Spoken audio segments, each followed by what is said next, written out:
Hello everyone, Keza here today, and I am going to be introducing 4 new tames that'll be joining UO Renaissance. We'll be going over kind of what they are in general, not a lot of detail, and also going over why they're being added. So this first one is the Jungle Monster. It has Fire Breath, it has decent hit points and strength and all that stuff. The main things you can grab from looking at the animal lore here is just the kind of what it might be. It has good armor. It's not that far off from a Drake. It requires a little less taming. Again, I'm not going to be giving a lot of exact numbers because the strength and hit point values on all of these are going to fluctuate a lot, and that's because finding them isn't going to be terribly difficult. It will only be through accessing instance type zones that you'll get to these tames, so it's not something new players can find, but finding good ones is going to be difficult.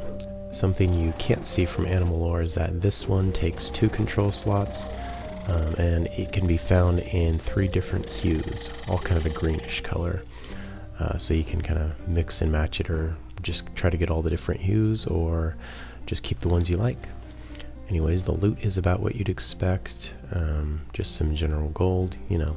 All of these new tames are meant to be era accurate as possible with their naming and drops and taming levels and difficulty and all that.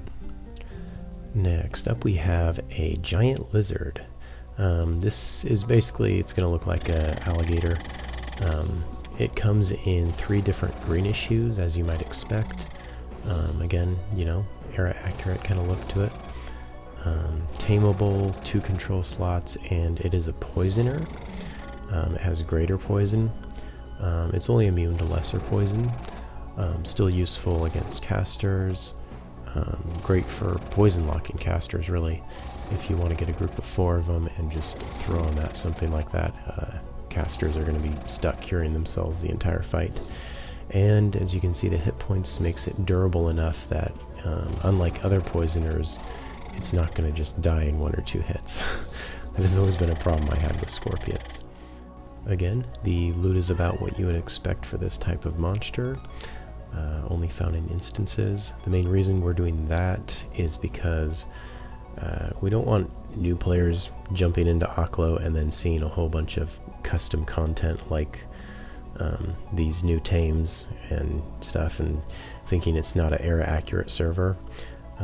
These are definitely intended to be something that you only get to if you're kind of at your late game stage, maybe middle game or late game. If you want to start building into the middle game, that's what I did. Anyhow, Cave Spider here, another 2-slot tame, another poisoner. This guy having a bit better poison immunity, but otherwise similar to the giant lizard in many ways. I guess I should mention, this one is arachnid, so it has arachnid instinct. The 2 before this were reptilian, and they do not have pack instinct. And the appropriate slayers work on all these, so this thing will be vulnerable to arachnid doom, and the 2 previous tames will be vulnerable to reptilian death. Sorry, I forgot to mention that sooner.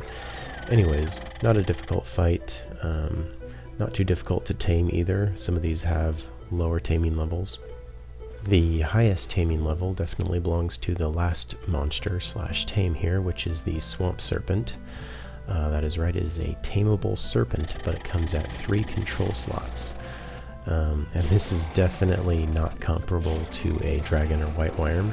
You're going to see a massive decrease in hit points from those 2.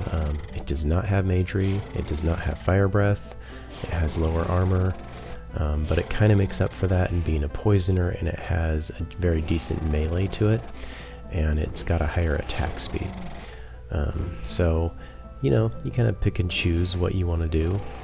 Having 2 dragons with, you know, all their fire breath and magery and high melee as well is definitely going to be more powerful, but in the right situation, having a poisoner can be really nice, so I think players will definitely have fun with that part of it. And these tames, I mean, part of the reason they're here is to kind of fill that void where there was, you know, scorpions and ostards and stuff, and you have this huge jump straight up to, then everyone uses dragons, white worms, and nightmares. And then drakes are kind of forgotten in the mix. They have their own special use with fire breath, but let's be honest, they're not really used for farming that much. Anyways, these just offer more options for players like myself who, you know, might not want to use the main tames or just might want to play a little differently. So, hope you guys enjoyed this introduction to the 4 new tames. If you have any comments or questions, always feel free to leave them. And good luck finding these in the world.